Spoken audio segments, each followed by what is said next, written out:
Assalamualaikum warahmatullahi wabarakatuh. Nama saya Wardah Tunisa, NIM 181031220046. Di sini saya akan menyampaikan materi tentang konsep koperasi, latar belakang koperasi, dan sejarah perkembangan koperasi. Konsep koperasi. Konsep koperasi dibagi menjadi 3, yaitu yang pertama, konsep barat.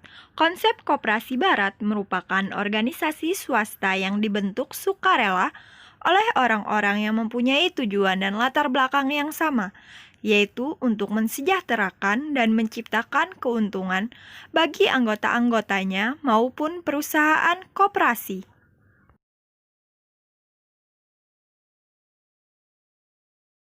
2. Konsep sosialis. Konsep koperasi sosialis adalah koperasi yang direncanakan dan dikendalikan oleh pemerintah dan dibentuk dengan tujuan merasionalkan produksi untuk menunjang perencanaan nasional. 3. Konsep negara berkembang.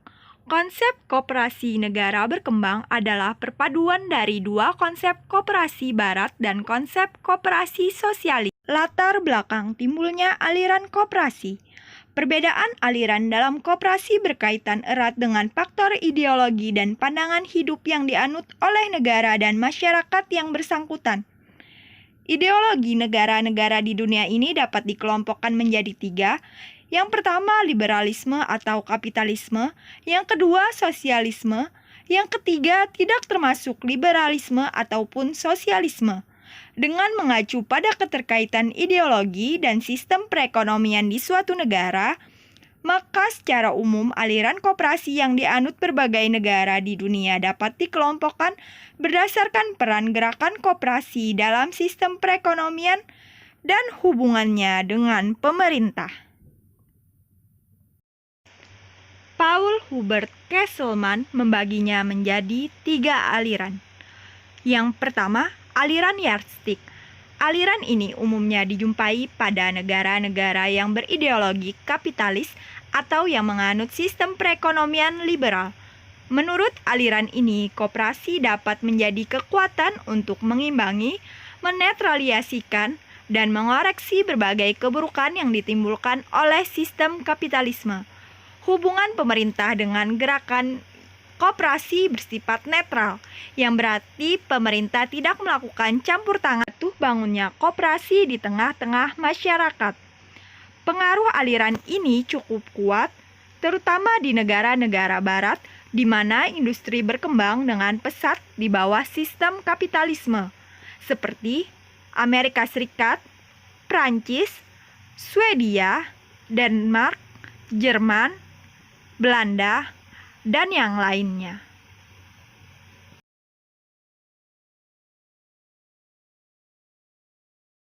2. Aliran sosialis. Lahirnya aliran ini tidak terlepas dari berbagai keburukan yang ditimbulkan oleh kapitalisme. Karena itu, pada abad 19, pertumbuhan koperasi di negara-negara barat sangat didukung oleh kaum sosialis.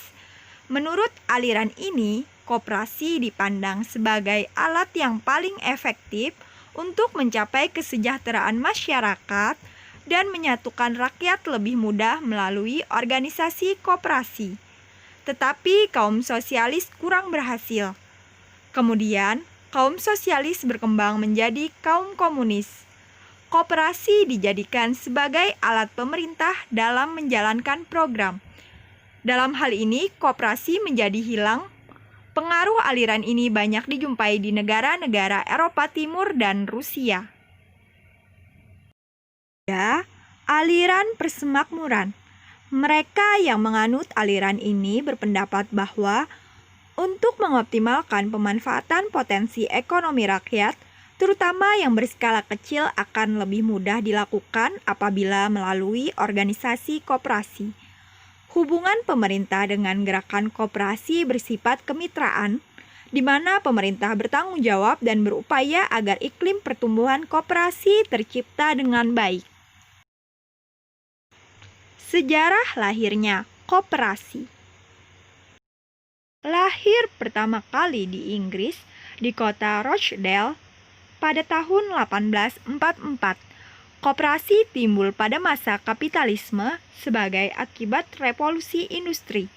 Pada tahun 1851, koperasi tersebut akhirnya dapat mendirikan sebuah pabrik dan mendirikan perumahan bagi anggota-anggotanya yang belum mempunyai rumah. Tahun 1852, jumlah koperasi di Inggris mencapai 100 unit.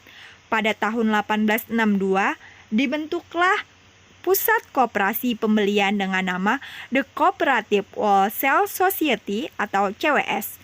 Pada tahun 1945, CWS berhasil mempunyai kurang lebih 200 pabrik dengan 9.000 orang pekerja.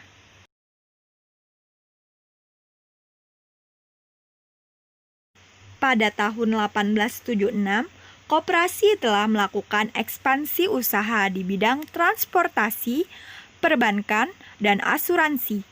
Pada tahun 1870, koperasi juga membuka usaha di bidang penerbitan berupa surat kabar dengan nama Cooperative News. Pada tahun 1919, didirikanlah Cooperative College di Manchester yang merupakan lembaga pendidikan tinggi koperasi pertama.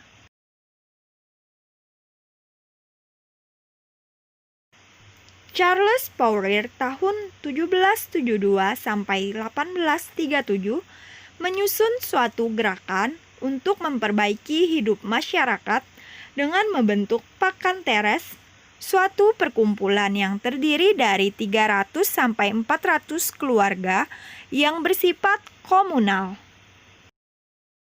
Louis Blanc tahun 1811 sampai 1880 dalam bukunya Organization Labor menyusun gagasannya lebih konkret dengan mengatakan bahwa persaingan merupakan sumber keburukan ekonomi, kemiskinan, kemerosotan moral, kejahatan, krisis industri, dan pertentangan nasional.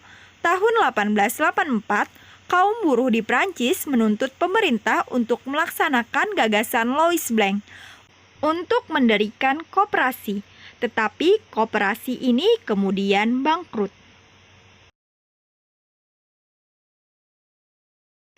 Koperasi juga berkembang di Jerman yang dipelopori Ferdinand Lassalle, Friedrich W. Reverson tahun 1818 sampai 1888 dan Hermann Schroll tahun 1808 sampai 1883 di Denmark.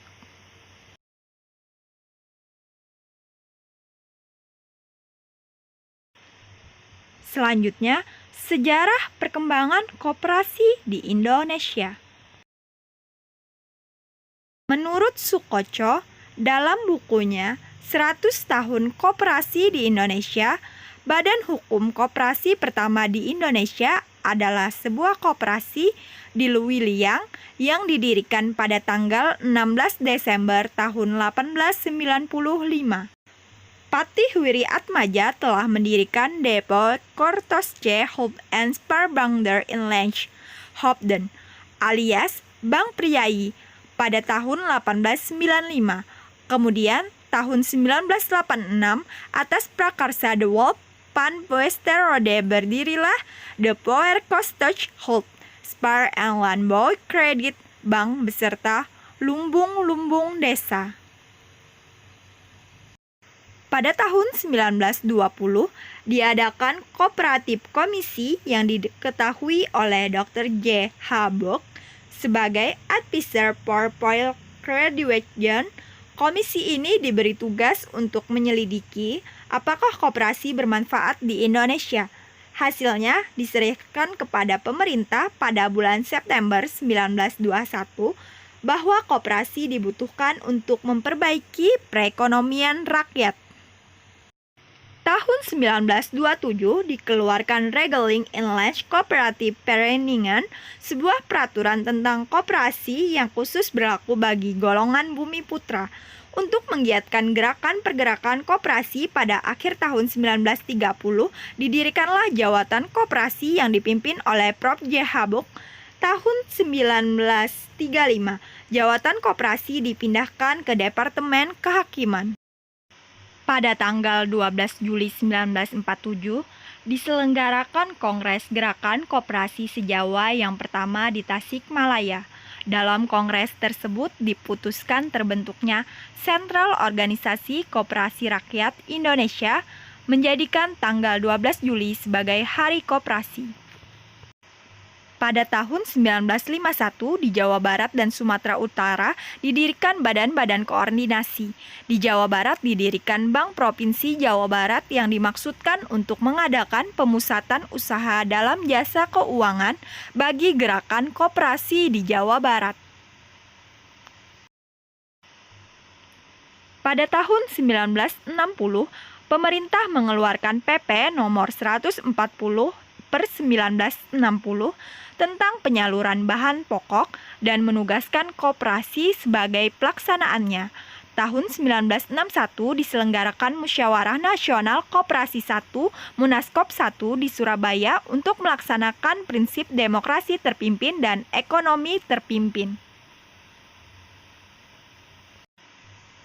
Tahun 1965, pemerintah mengeluarkan Undang-Undang Nomor 14/1965, di mana prinsip Nasakom diterapkan pada koperasi. Pada tahun itu juga dilaksanakan Munaskop 2 di Jakarta. Tahun 1967, pemerintah mengeluarkan Undang-Undang Nomor 12/1967 tentang pokok-pokok perkoperasian. Pada tahun 1992, Undang-Undang Nomor 12/1967 disempurnakan dan diganti menjadi Undang-Undang Nomor 25/1992 tentang perkoperasian. Contoh kasus UMKM yang ada di Banjarmasin. Pada Banjarmasin Expo di Duta Mall Banjarmasin akhir pekan tadi, Dekras Nada Balangan cukup banyak menampilkan produk UKM tersebut. Abdullah, pengurus Dekras Nada Balangan, mengatakan beberapa produk yang dibawa adalah manisan tomat, sirup batu mandi, mandai crispy, dan kain ekoprint. Manisan tomat adalah produksi para ibu-ibu yang akan memasuki masa pensiun, sehingga saat nanti purna tugas sudah ada aktivitas yang menghasilkan. Selain itu, ada mandai makanan khas Kalsel yang divariasi menjadi bentuk keris sehingga bisa jadi camilan. Para UKM itu telah dibina bagaimana meningkatkan kualitas produk, branding, dan packaging, legalitas, serta sertifikasi halal. Ahmad Hairani, Sarjana Sosial Koperasi Kabid dan UKM Kabupaten Balangan, menambahkan melalui acara ini diharapkan dapat menghasilkan produk UKM di wilayah mereka. Umar Syarif, Sarjana Sosial Kasih Industri, Hasil Hutan dan Kerajinan Dinas Koperasi UMK dan Perindustrian Balangan menjelaskan pula bahwa salah satu produk unggulan UKM adalah kain ekoprint. Ekoprint adalah teknik memberi pola pada bahan atau kain yang menggunakan bahan alami yang sangat unik dan alami. banjarmasinpost.co.id. Berikut ini adalah video rekaman wawancara yang dilakukan oleh Banjarmasin Post kepada para pemilik UMKM Balangan.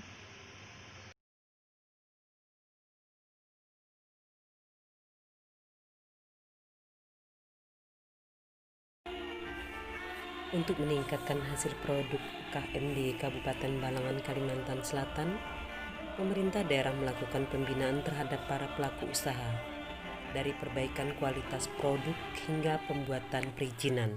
Kita bawa manisan tomat. Nah, kebetulan ini binaan kita diproduksi oleh UKM di Kabupaten Balangan oleh ibu yang mau pensiun. Jadi ibu-ibu yang mau pensiun kita coba berdayakan supaya masa pensiunnya lebih produktif daripada diam saja.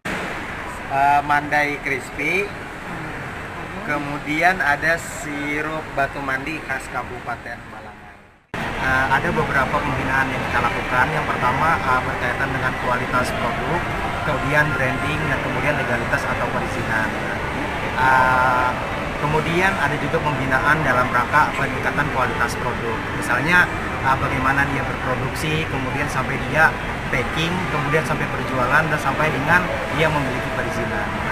Misalkan saja kan produk salah satu produk yang kita bina yaitu produk manisan tomat. Nah, waktu pertama kali dia produksi tidak terlalu bagus secara kemasan, tapi kita tetap bina supaya kemasannya lebih bagus.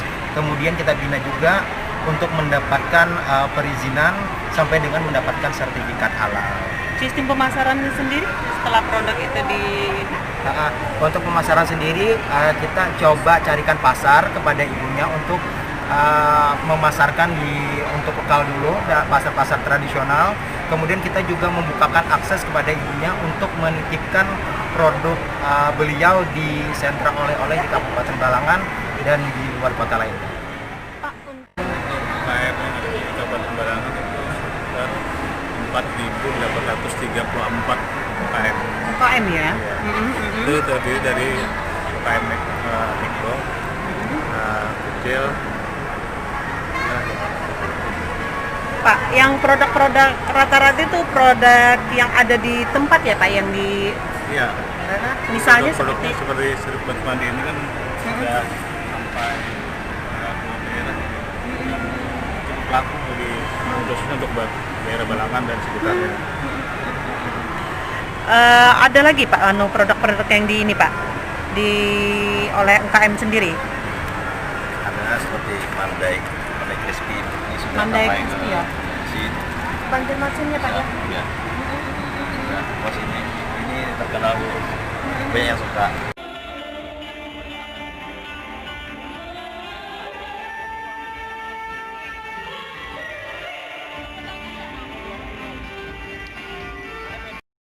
Itulah pemaparan materi dan juga contoh kasus UMKM beserta videonya. Salah hilap mohon maaf. Wassalamualaikum warahmatullahi wabarakatuh.